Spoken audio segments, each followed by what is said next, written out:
Privy to this crime, Congressman Lindbergh stepped up and said in 1921, "Under the Federal Reserve Act, panics are scientifically created. The present panic is the first scientifically created one, worked out as we figure a mathematical equation." However, the panic of 1920 was just a warm-up. From 1921 to 1929, the Fed again increased the money supply, resulting once again in extensive loans to the public and banks. There was also a fairly new type of loan called a margin loan in the stock market. Very simply, the margin loan allowed an investor to put down only 10% of a stock's price, with the other 90% being loaned through the broker. In other words, a person could own $1,000 worth of stock with only $100 down. This method was very popular in the roaring 1920s, as everyone seemed to be making money in the market. However, there was a catch to this loan. It could be called in at any time and had to be paid within 24 hours. This is termed a margin call, and the typical result of a margin call is the selling of the stock purchased with the loan. So, a few months before October in 1929, J.D. Rockefeller, Bernard Baruch, and other insiders quietly exited the market, and on October 24, 1929, the New York financiers who furnished the margin loans started calling them in masse. This sparked an instantaneous, massive sell-off in the market, for everyone had to cover the margin loans. It then triggered mass bank runs for the same reason, in turn collapsing over 16,000 banks, enabling the conspiring international bankers to not only buy up rival banks at a discount, but to also buy up whole corporations at pennies on the dollar. It was the greatest robbery in American history. But that didn't stop there. Rather than expanding the money supply in order to recover from this economic collapse, the Fed actually contracted it, fueling one of the largest depressions in history. Once again outraged, Congressman Louis McFadden, a longtime opponent of the banking cartels, began bringing impeachment proceedings against the Federal Reserve Board, saying of the crash and depression, "It was a carefully contrived occurrence. International bankers sought to bring about a condition of despair so that they might emerge the rulers of us all."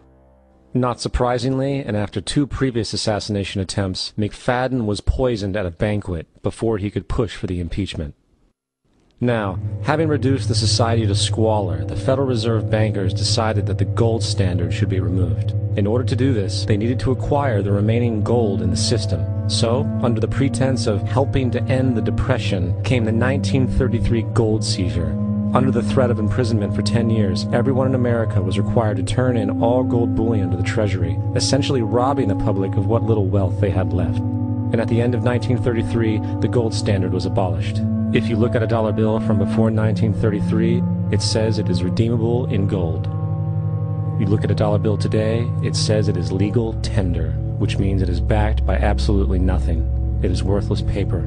The only thing that gives our money value is how much of it is in circulation. Therefore, the power to regulate the money supply is also the power to regulate its value, which is also the power to bring entire economies and societies to its knees.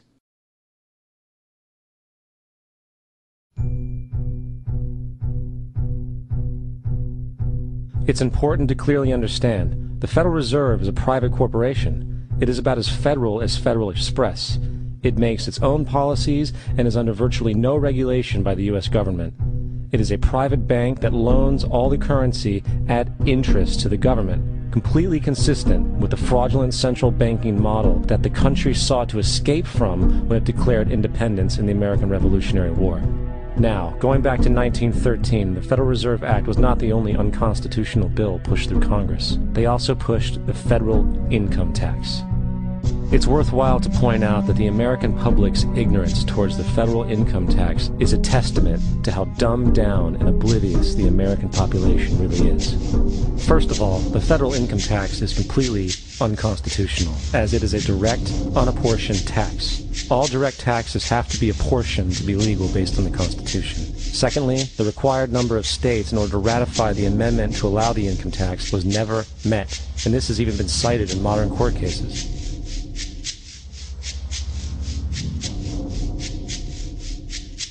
Third, at the present day, roughly 35% of the average worker's income is taken from them via this tax. That means you work 4 months out of the year to fulfill this tax obligation. And guess where that money goes? It goes to pay the interest on the currency being produced by the fraudulent Federal Reserve Bank, a system that does not have to exist at all. Not 1 cent of this tax goes towards any governmental program whatsoever. Not 1 cent. The money you make working 4 months out of the year goes almost literally into the pockets of the international bankers who own the private Federal Reserve Bank. And fourth, even with the fraudulent government claim as to the legality of the income tax, there is literally no statute, no law in existence that requires you to pay this tax. Period. I really expected that, of course, there's a law that you can point to in the law book, the code that requires you to file a tax return. Of course there is. I was at that point where I couldn't find the statute that clearly made a person liable, at least not me and most people I know, and I had no choice in my mind except to resign. Based on the research that I did throughout the year 2000 and that I'm still doing, I have not found that law. I've asked Congress, we've asked a lot of people in the IRS commissioners, helpers. They can't answer, because if they answer, the American people are going to know that this whole thing is a fraud. I haven't filed an federal income tax return since I left. I have not filed a tax return since 1999. The income tax is nothing less than the enslavement of the entire country. Now, the control of the economy and the perpetual robbery of wealth is only one side of the Rubik's Cube the bankers hold in their hands. The next tool for profit and control is war. Since the inception of the Federal Reserve in 1913, a number of large and small wars have commenced. The three most pronounced were World War I, World War II, and Vietnam. World War I. In 1914, European wars broke out centered around England and Germany. The American public wanted nothing to do with the war. In turn, President Woodrow Wilson publicly declared neutrality. However, under the surface, the U.S. administration was looking for any excuse it could find to enter it. Woodrow Wilson's top advisor and mentor was Colonel Edward House, a man with intimate connections with the international bankers who wanted to end the war.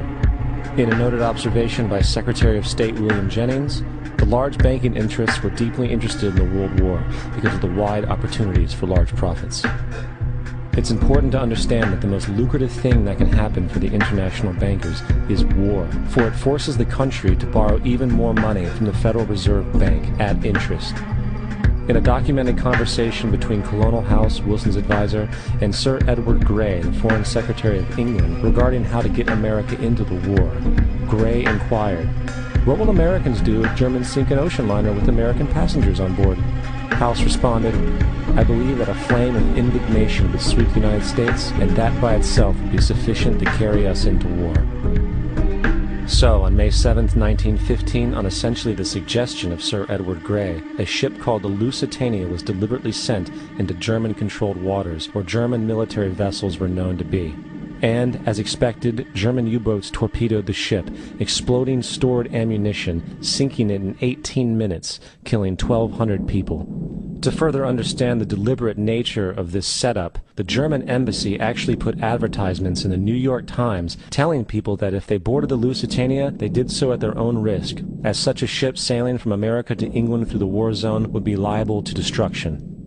In turn, and as anticipated, the sinking of the Lusitania caused a wave of anger among the American population, and America entered the war a short time after. The First World War caused 323,000 American deaths. J.D. Rockefeller made $200 million off of it. That's about $1.9 trillion by today's standards. Not to mention the war cost about $30 billion for America, most of which was borrowed from the Federal Reserve Bank at interest, furthering the profits of the international bankers. World War II. On December 7, 1941, Japan attacked the American fleet at Pearl Harbor, triggering our entry into that war. President Franklin D. Roosevelt declared the attack was a day that will live in infamy. A day of infamy indeed, but not because of the alleged surprise attack on Pearl Harbor. After 60 years of surfacing information, it is clear that not only was the attack on Pearl Harbor known weeks in advance, it was outright wanted and provoked.